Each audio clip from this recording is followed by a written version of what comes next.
다우지수가 2년 만에 최대 낙폭을 보여주는 그런 모습이 나타났지만 연속적인 하락세를 피하기는 어렵습니다. 추가 하락이 또 진행이 되면서 장 초반에 상승 출발했었던 다우지수를 다시 3% 이상 하락시키는 모습이 나타났습니다. 팬데믹 우려감이다라는 얘기가 나왔기 때문인데요. 세계적 대유행이죠. 여기에 따른 부담감들이 시장을 강타했다는 소식이 전해지고 있고요. 그에 따라서 금값이 굉장히 많이 상승하는 흐름들이 나타나고 있습니다. 투자자들이 어떻게 반응을 하고 있는지 여기에 대한 이야기들 같이 알아보도록 하겠습니다. 시장에 대한 불안감들이 커지다 보니까 안전자산을 매수해야 되느냐, 아니면 지금 현재 주가가 많이 하락한 시점에서 저점 매수를 해야 되느냐, 여기에 대해서 고민되는 투자자들이 많이 생겨나고 있다고 합니다. 시나리오에 따라서 어떤 식으로 투자를 해야 되는지, 주식시장은 대응이기 때문에 어떤 식으로 대응을 해야 되는지 거기에 대한 이야기들 전달해 드리도록 하겠습니다. 방탄소년단이 돌아오면서 빅히트에 대한 관심이 더 높아지고 있습니다. 빅히트의 몸값이 6조 원에 달할 것이다 라는 전망도 나오고 있는데요. 6조 원이라는 것은 JYP, SM, YG엔터 이 모두를 다 합친 것보다 3배 이상의 기대감이라는 이야기이기 때문입니다. 자, 과연 그 정도까지 나올 것인지, 또 빅히트의 이런 IPO, 즉 기업 공개는 어떤 식으로 진행될 것인지 여기에 대한 이야기들 다시 한번 전달해 드리도록 하겠습니다.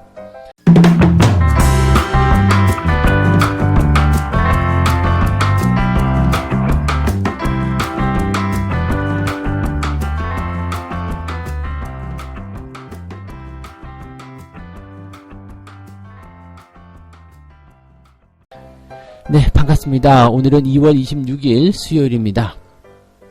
전날 코스피 증시가 조금 상승세를 보이면서 그래도 기대감을 조금 가질 수 있었는데 다우지수는 여지없이 또 흘러내리는 모습입니다.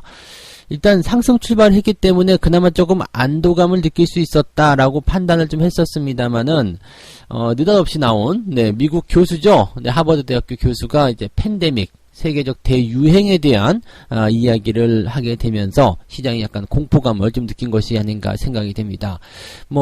그 이후에도 이제 미국 CDC 질병관리센터에서 비상사태를 좀 선언하는 그런 모습 좀 있었고요. 등등의 여러 가지 부분들이 시장을 조금 압박하는 그런 상황이지 않았나 생각합니다. 자, 그에 따라서 일단 그 전일 같은 경우는 1000포인트라는 어마어마한 그런 수치가 좀 하락해서 이번에도 낙폭과대에 따른 반등이 좀 나와야 되지 않겠느냐 이렇게 예상을 좀 했었습니다만 그냥 그런 기대감 바로 눌러버리고요. 추가 하락이 더 나타나게 됐죠. 지금 나타나는 이 추가 하락에 대한 부분들은 경기에 대한 어떤 상황이라거나 그 외에 다른 부분들이 있는 것이 아니라 그냥 단순하게 이런 대유행에 대한 어떤 공포, 그 다음에 이 질병에 대한 어떤 상황이 더 악화될 수도 있다라는 어떤 막연한 두려움 때문이 아닌가라고 생각이 듭니다. 따라서 지금 시점에서는 현재의 이 상황을 어떻게 극복하느냐, 그것이 이제 가장 중요한 포인트가 되지 않았겠는가라고 생각되고 있겠습니다. 다만 이제 아시아 증시권에서 한국 증시가 제법 강한 상승을 좀 보여줬었다는 부분들, 이 반등에 대한 기대감이 좀 있었다는 것도 조금 생각해 볼 만한 부분이겠고요. 그 다음에, 지금 중국 지역에서도 이런 그 환자 수가 계속적으로 줄어들고 있다는 부분, 이런 것들, 조금은 긍정적으로 봐야 되지 않겠나라고 생각이 좀 들긴 합니다. 그래서, 시장에 대한 어떤 부담감들보다는 그래도 조금 안정세를 어느 시점에서 찾게 될 것이냐, 그런 어떤 기간적인 부분들을 우리가 좀 참고해 볼 필요는 있지 않을까 생각이 듭니다. 하지만 이제 시장이 일단 하락을 했기 때문에 여기에 대해서는 이제 뭔가 대책이 좀 필요하지 않겠느냐, 그런 얘기들은 일단 나오게 있겠습니다. 애플을 비롯해서 미국의 빅5죠. 시총이 하루 만에 290조 원이 증발하는 만큼 어마어마한 수준의 어떤 폭락이 좀 이루어졌습니다. 유럽 증시도 계속적으로 하락세가 나타나고 있고요. 니케이 지수도 아시아권에서는 또 하락 를 계속적으로 만들어내는 그런 모습이 보여지고 있습니다. 그에 따라서 이제 보통 보면 이제 이런 증시와 반대되는 부분들이 이제 위험자산, 안전자산 이렇게 포함이 돼서 금값이 폭등하는 그런 쪽으로 많이 움직이고 있는 모습이죠. 그러니까 지금 실제적으로 보게 되면은 그 시장 자체가 위험해, 경기 자체가 좀 불안해, 이런 형태를 통해서 투자보다는 안전자산, 즉 원금을 지키고 작은 수익이라도 얻을 수 있는 그런 채권이라든지 금값 쪽으로 이동을 하자라는 얘기가 나오게 되는 거죠. 그래서 금값은 계속적으로 일단 상승세를 보이고 있는 모습이 나타나고 있습니다. 많이 올라갔어요. 금값이 많이 올라간 모습이고, 대신에 이제 그 경기가 조금 부진해짐에 따라서 수요가 감소될 것으로 예상되는 이제 원유 가격이라든지 이런 원자재 가격은 급락세를 좀 보이고 있다. 이렇게 판단하셔도 좋을 것 같습니다. 지금 이런 내용들 중에 또 한 가지는 이제 트럼프의 이제 재선과 관련된 부분이 또 연결되지 않겠나 이 판단이 좀 들기도 하고요. 그래서 지금 트럼프 같은 경우는 또 뭐 각 나라를 또 비방하는 모습도 좀 있었습니다만은 그래도 각 나라들이 열심히 대처를 하고 있으니까 걱정하지 말라. 뭐 그런 식의 얘기하면서 너무 걱정할 필요 없다. 주식시장은 내가 보기에는 아주 좋아 보인다. 뭐 등등의 이런 이야기를 또 했다라고 합니다. 참 이런 부분들 보면은 네. 시장은 뭐 알 수 없는 부분이긴 합니다만은 그래도 그 어떤 식으로 포장을 하고 어떤 식으로 이야기를 하느냐에 따라서 대응에 대한 부분들이거나 아니면 다가오는 느낌들이 조금 달라질 수 있지 않을까 생각됩니다. 이게 지금 보면은 사실 이 정도까지 폭락을 해야 되나라는 생각이 좀 들 정도로 과도한 하락이거든요. 과도한 하락인데 이런 하락을 이끌어냈었던 부분들이 그냥 단순하게 팬데믹 그냥 전 세계적으로 유행할 것이다. 뭐 지구인의 전 세계 인구의 약 70%가 이런 식으로 영향을 받게 될 것이다. 이런 얘기가 한번 나오게 되면서 그냥 공포심이 확 들어가게 된 부분이거든요. 그리고 이제 그 질병통제예방센터 CDC에서 이 지역사회 전파에 대한 부분들을 조심해라 이렇게 얘기가 나오면서 좀 불안감이 더 확산된 것이 아닌가 이렇게 생각이 좀 되고 있는 모습입니다. 네, 이런 것들은 이제 유의미한 그런 지금처럼 그냥 얘기로만 나오는 그런 부분들이 아니라 유의미한 그런 어떤 진정세가 만들어지기 시작한다라면 그 시점부터는 이제 조금 안도감이 나타나고 시장에 대한 반등이 가지 않겠는가라고 생각됩니다. 물론 이제 뭐 마스크라든지 이런 부분들이 지금 현재 품귀 현상을 겪고 있고 뭐 그런 매진 사태가 계속 나타나고 있고 우리나라에서도 만드는 것도 이제 수출 제한이 들어가기도 하고 그런 모습이긴 하죠. 근데 이런 기관들이 좀 슬기롭게 잘 대처가 돼서 지나가게 된다면 다시 한번 금방 빠른 시간 내에 정상적으로 돌아오지 않겠는가 이렇게 예상을 해보고 있습니다. 물론 지금 상황이 굉장히 좀 힘든 시기이기도 하고 걱정스럽고 우려스러운 상황이긴 합니다. 그리고 주가의 하락에 대한 포인트들도 연결이 되어 있기 때문에 부담스럽다고 볼 수는 있겠습니다. 다만 제가 보는 관점에서는 미국 증시가 그동안 혼자서 너무 독주를 했었던 부분이 있었기 때문에 이렇게 조정에 대한 실마리, 조정에 대한 어떤 빌미만 주어지게 된다면 언제 조정을 받지라는 그런 느낌을 갖고 있다가 조정에 대한 포인트가 만들어지니까 그 모든 부분들을 다 쏟아내는 것이 아닌가라고 생각이 되고 있습니다.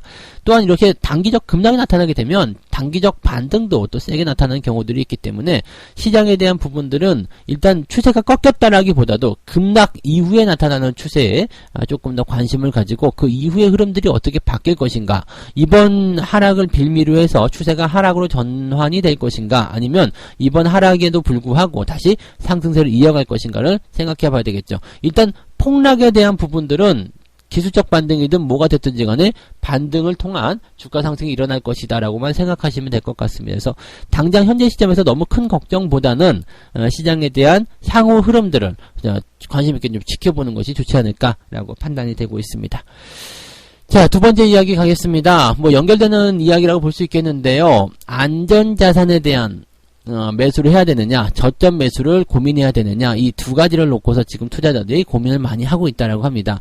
뭐 시장 전망이 당분간은 좀 부담스럽다라는 이야기가 많이 있기 때문에 이런 상태 속에서는 시장이 부담스럽다라면 안전자산에 투자를 해야 되는 것이 아니냐, 뭐 이것은 투자자들에게 있어서는 정석적인 이야기죠. 그래서 향후에 이제 어떠한 흐름이 나타나느냐에 따라서 조금은 이제 달라지는 모습이 있을 수 있겠습니다만, 지금은 이제 투자의 방향을 놓고 내가 이대로 계속 투자해도 좋은가, 아니면은 여기서 돈을 빼가지고 좀 기다렸다가 시장이 안정화될 때 다시 들어가는 것이 좋은가, 이런 고민을 한 번쯤은 다들 해보셨으리라 생각하고, 그런 고민은 어떻게 보면 지극히 정상적이다 라고 이야기를 해볼 수도 있겠습니다. 사실 아무런 그런 대응이 없이 시장을 바라보는 것도 조금은 애매할 것 같아요. 왜냐면 여러분들이 잘 생각해 보세요. 내가 일단 자산을 굴리고 있어요. 근데 시장에 대한 부분들은 예측하기는 어렵다라고 되어 있지만 지금 현재 시점에서 다가오는 부분에 대해서는 일단 우리가 액션을 취하긴 해야 되거든요. 비가 막 쏟아져요. 하늘에 소나기가 막 쏟아져요. 그러면 이 비를 맞고 빨리 뛰어가지고 저까지 갈 것인가, 아니면은 처마 밑에 숨어가지고 잠깐 기다렸다가 비가 그친 후에 갈 것인가, 이런 부분들은 우리가 결정을 내려줘야 되거든요. 그렇지 않고 그냥 길거리에 가만히 서가지고 쏟아지는 비를 다 맞으면 가는 것도 아니고 피하는 것도 아니고 애매한 상황이 된다는 이야기죠. 그러니까 그러한 부분들을 피하기 위해서 지금 이제 투자에 대한 방법들을 우리가 고민해 볼 필요는 있다라는 이야기가 되는 겁니다. 그래서 일단은 지금 시장 상황에 대한 모양새를 보게 되면 악재에 대한 부분들을 어떻게 대응하느냐에 대한 그 관점이거든요. 그렇다면 주식계에 계속 투자할 것이냐, 아니면 저가 매수, 즉 지금은 이제 주가가 하락한 상태이기 때문에 저가 매수를 들어갈 것이냐, 아니면 이 상황에서 조금 비중을 축소해가지고 채권이라든지 금이라든지 이런 식의 안전자산에 투자할 것이냐, 또는 주가의 하락에 베팅하는 인버스라든지 이런 쪽으로 투자를 할 것이냐, 이런 식으로 결정이 될 수도 있겠거든요. 지금 이것은 이제 향후에 어떤 식으로 흐름이 나타나느냐에 따라서 우리가 볼 수 있는 부분들이죠. 이런 질병에 대한 이야기들이 계속적으로 강화가 된다거나 더 시장의 악재가 커진다거나 상황이 더 나빠진다거나 이렇게 됐을 경우에는 역시 안전자산으로 투자하는 형태가 더 유리하겠죠. 왜냐면 그런 상태 속에서는 경기 침체에 대한 우려감으로 인해서 주가 하락이 더 나타날 수 있기 때문입니다. 그런데 이런 부분들이 어떤 식으로는 해소가 되고 있다면, 지금 제가 보기에는 수치상에서 나타나는 부분들은 해소 국면을 계속 보여주고 있는 상황이거든요. 물론 지역사회에서의 어떤 그런 부분들을 통해서 조금 우려감이 커져 있는 상태지만 그 수는 점점점 빠르게 눈에 띄게 좋아질 것이다, 줄어들 것이다 라고 일단 생각할 수 있는 부분이거든요. 자, 그렇다면 현재 주가가 하락한 상태에서 과연 이 주식을 매도를 하고 안전자산으로 가는 것이 유리하겠는가 보다는 현재 주가가 하락한 상태이기 때문에 매도는 별 의미가 없거든요. 그렇다면 여유가 된다면 신규적인 어떤 추가 매수, 즉 저가 매수를 통해서 주가의 반등을 기다리는 것도 괜찮겠고요. 또는 평단가를 좀 낮춰주는 그런 형태의 모습도 나쁘지 않겠고요. 그 다음에 이런 악재 국면이 조금 해소가 되어 간다라면 시장은 다시 반등세로 전환될 것이다, 이렇게 볼 수밖에 없거든요. 그렇다면 현재 시점에서의 대응 전략은 이미 지나간 부분, 즉 주가가 하락하기 전에 대응할 것이 아니라 주가가 하락한 이후에 대응하는 포인트이기 때문에 오히려 매도보다는 현재 시점을 유지하는 전략이 훨씬 더 유리하게 작용될 수 있다라고 말씀을 드릴 수는 있겠습니다. 그래서 일단 상황적인 부분들이 어떻게 해소가 되는지는 더 지켜봐야 되긴 하겠습니다만은 기대감을 가지고 너무 부정적으로만 시장을 바라보지 말고 조금 더 냉정하게 또 역발상적인 부분으로 대응해 볼 필요가 있겠습니다. 최근 뉴스가 조금 너무 과도한 부분이 있다라는 느낌을 계속 주고 있기 때문에요. 이런 상황이라면 오히려 뉴스를 반대로 이용해보는 전략도 필요하겠다, 이렇게 말씀을 드리도록 하겠습니다. 자, 세 번째 이야기는요, 엔터 관련한 이야기입니다. BTS, 방탄소년단 이야기 전달해 드릴게요.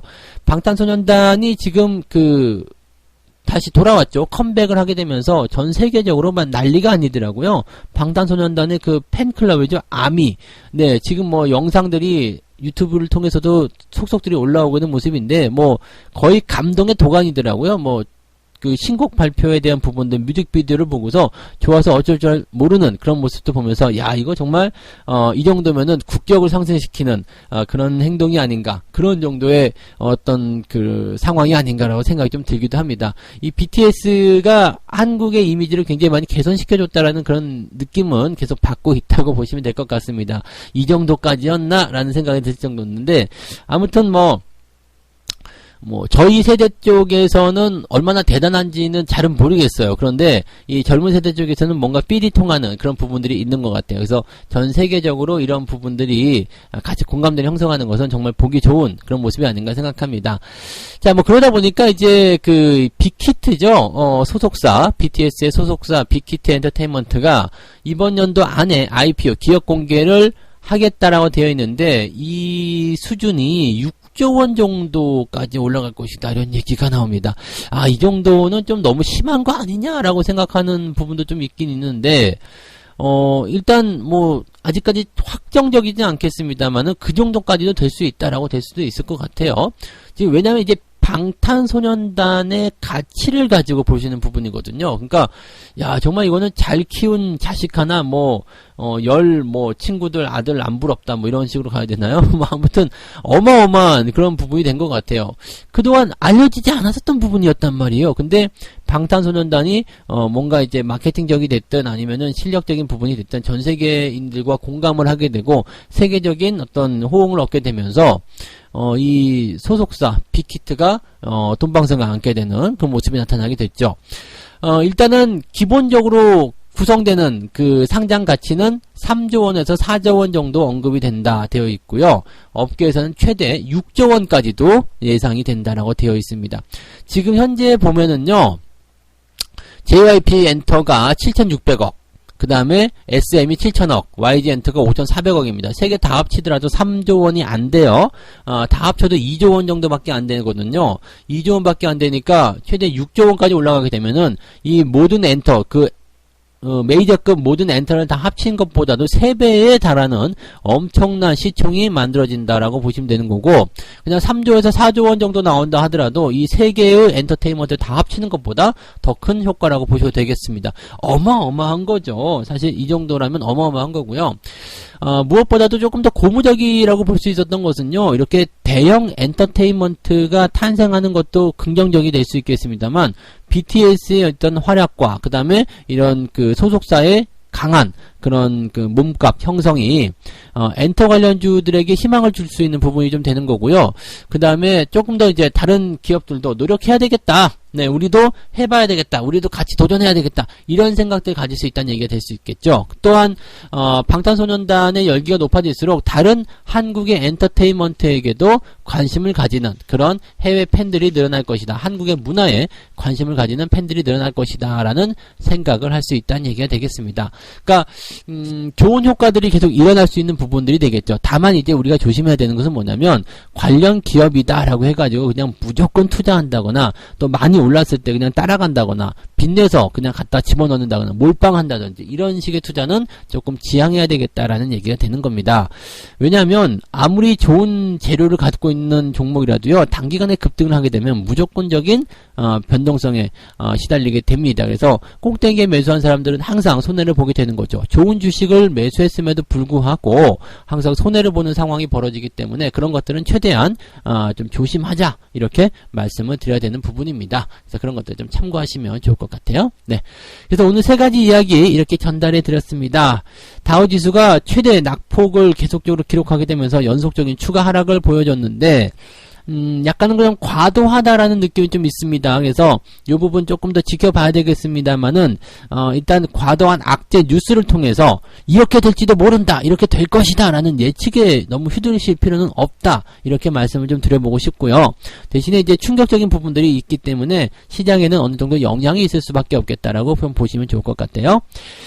자, 그 다음에 투자자들은 안전자산에 투자를 해야 될 것이냐, 아니면 저점 매수를 고민해야 될 것이냐, 여기에 대해서 이제 고민에 빠져 있는데, 지금처럼 주가가 많이 하락한 상태에서는, 이 주식을 매도하고 다른 쪽 이동하기보다는 현재 위치를 지켜주고, 그 다음에 오히려 지금처럼 과도한 뉴스가 나와서 시장을 흔들어낼 때는 오히려 이런 뉴스를 반대로 이용하는 것이 조금 더 유리하다라는 말씀을 전달해 드렸습니다. 자, 그 다음에 방탄소년단의 빅히트 몸값이 6조 원까지도 형성될 수 있다. 이런 부분들은 다른 엔터 관련한 종목군들에게도 좋은 소식이 될 수 있다는 이야기 전달해 드렸습니다. 자, 오늘도 책 한 꼭지 읽고 마무리하도록 하겠습니다. 시장은 때로는 비합리적이고 적대적이면서 또 때로는 우호적이고도 조화롭다. 그리고 시장에는 좋은 날도 있고 굳은 날도 있으며 좋은 해와 굳은 해도 있다. 이 모두를 예측하기는 불가능하다. 시장은 빠른 속도로 방향을 바꾸기 때문이다.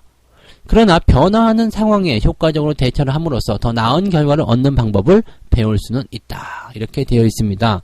시장은 역시 예측을 하는 것이 아니라 대응을 해야 된다라는 부분입니다. 지금 현재 시점을 잘 파악하고 현재 시점에서 어떻게 대응을 해 나가야 되는 것인지 여기에 대한 부분들을 잘 고민해 보시는 그런 하루가 되셨으면 좋겠습니다.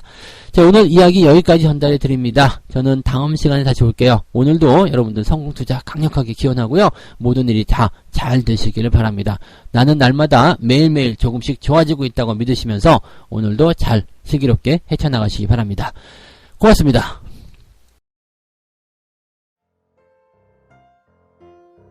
본 방송에서 제공되는 모든 정보는 투자 판단의 참고 자료이며 투자의 최종 책임은 본 방송을 이용하는 본인에게 있습니다.